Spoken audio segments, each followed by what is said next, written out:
Here's a question for you. What do you get if you take a 308 hatchback and add a soupçon more practicality? The answer?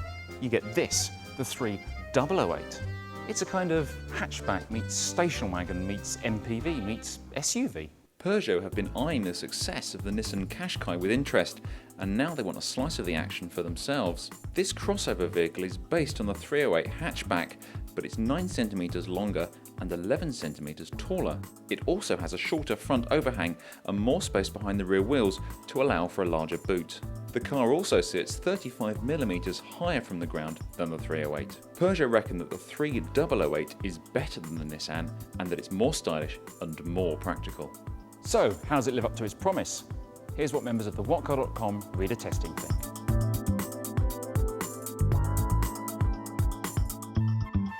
Personally, I like the car. I think it looks like quite a bold design.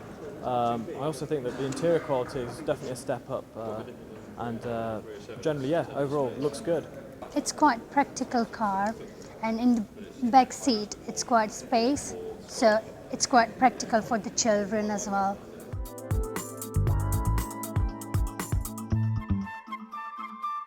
First impressions very favourable. Everything seems present and correct as you'd expect from this sort of emerging sector, and it's straight away just a lot more attractive than the Qashqai, and I've already been asked if she can have one for Christmas. I think it's really nice. I like the size of the boot.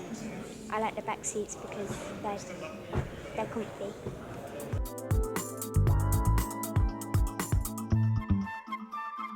Well, to be honest, I came here expecting to be really disappointed, but in truth, I'm not. It seemed to me that it was designed to be a bit of everything to everybody, but having looked over it, I'm really genuinely impressed. It's a nice shape, it's very attractive, nicely styled. The cockpit is absolutely superb, it's very, very cosy, everything's to hand.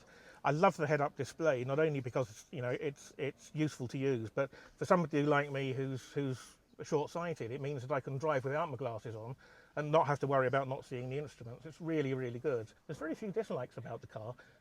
The fuel filler doesn't work on the central locking. It's got an independent lock on the filler, which I don't like. It's a bit awkward.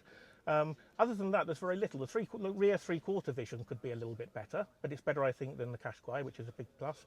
Other than that, difficult really to fault.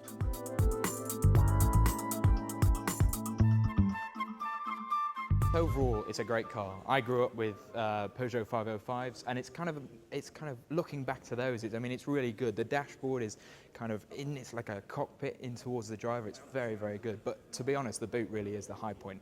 The 3 levels is absolutely fantastic, especially from a security perspective. Well, there's not a lot wrong with the car, but if there was one drawback, it's the central cubbyhole between the driver and the passenger.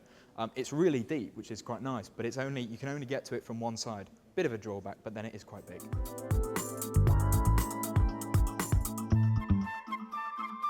I like the fact that it actually looks like a car and not a van. I like the sunroof, the panoramic glass roof. The boot, because I have to lift lots of heavy shopping into my car and I'm sick and tired of lifting it over a 2-foot sill. And generally the build quality. It looks very smart, compact car. Not sure about the centre console that seems to intrude all the way into the car. If it was 4-wheel drive, I'd understand. It's not, so it could be lost. Apart from that, it's a nice grip handle here, so it's got some use. The 3008 is with us this autumn, and we will, of course, be doing a full video road test on whatcar.com.